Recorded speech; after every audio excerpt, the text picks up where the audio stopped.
ariko ewana ndagusabye kunda mugenzi wawe nk'uko nushake ntumukunde nk'uko wikunda ariko umukunde. Ureke kugira ibintu by'ishyari. Ishyari riri mu bintu bikereye urwango kandi bikaba na mukuru w'umurozi kubera ko uba wibibyemo uburozi bwatariyo ugira ishyari. Nacyo tuzakiganiraho nuko so nagira ngo mbabwire izo staff nyine ibindi Imana iduhana umugisha. Mwiriwe abavandimwe, ndabashuhuje aho muri hose, ndabashuhuje cyane. Nari ngize igitekerezo kigira giti ni igitekerezo nari ntekereje nti ese iyo wisuzumye muri weho wese uri bwumva iki kiganiro, ahari n'Imana ibishatse yuko ucyumva, nari ntekereje ndavuga nti ese aho uri waba ufite urukundo muri wowe? Iyo witekerejeho ukabanza ukiyumvayumva, wumva ufite urukundo? Ese nta bantu wanga ukumva ubagiriye urwango? Ukumva nyine urabanze tu, urabanze.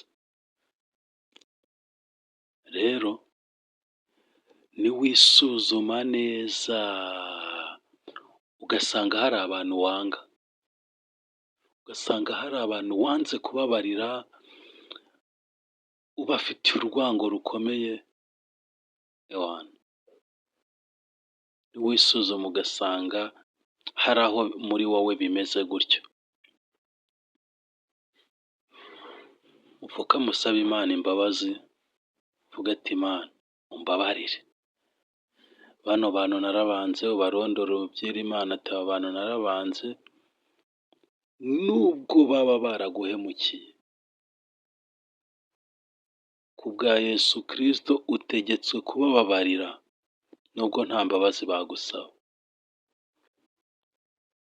Ejo si ahacu, ushobora gusanga ako kantu wita yuko koroshye ko kwanga umuntu kakubujije kujya mu ijuru.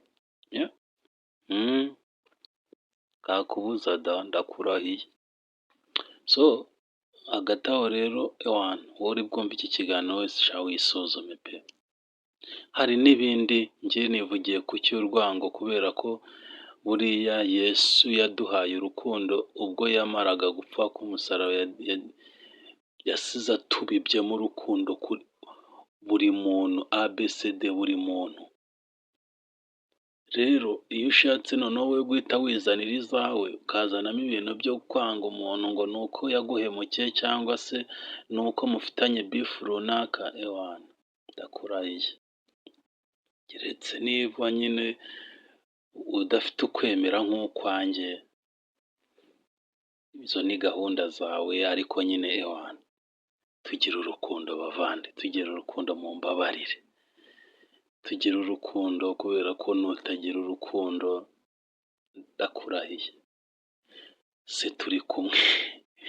turi kumwe gusa icyo nakwifuriza ni uko ugira urukundo ugakunda na wa muntu ubona yuko adakunditse, wewe ukabibona yuko adakunditse, uriya niwe ahubwo noneho utegetswe gukunda kuruta bariya ubona yuko uriya namukunda, uriya bitewe n'icyo umushakaho se, cyangwa bitewe akenshi abantu ari ukuntu tubakunda bitewe n'icyo tubatezeho.